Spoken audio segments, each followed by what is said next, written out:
it's a very powerful landscape. It's something that really haunts one. It's not like any other forest. It's not like, say, the forests of Uttarakhand or anything. It's completely different.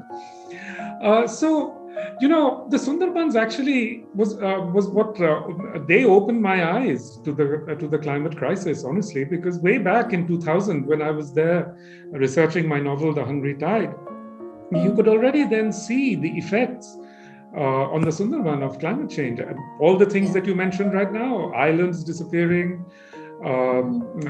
saltwater intrusion, temperature, but mangroves. also the mangroves, yes, but also many things that you probably will not have noticed, which is the many species of animals, etc., are fading away.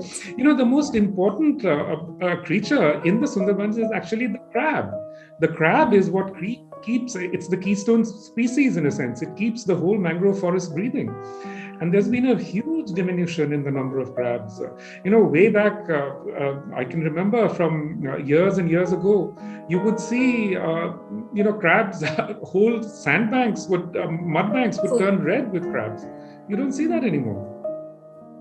Also, I guess because so many people are fishing more, Mr. Ghosh, so they go into the waters, again, livelihoods, the pandemic, we saw that, because last week when I went, actually, you're absolutely right. You don't see so many birds, species like what you just rightly said. Yeah, actually the bird life has become so diminished in the Sundarban. It's really shocking.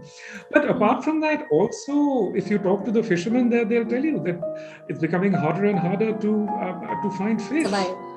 Yeah. So this is a huge problem. And let's not forget, the Sundarban lets out onto the Bay of Bengal. The Bay of Bengal is now covered with all these dead zones, where nothing can actually live. The Bay of Bengal supports tens of millions of people. And it's turning into a dead zone is going to be a catastrophe on a scale that we can't even speak of. And it's happening because of agricultural fertilizers.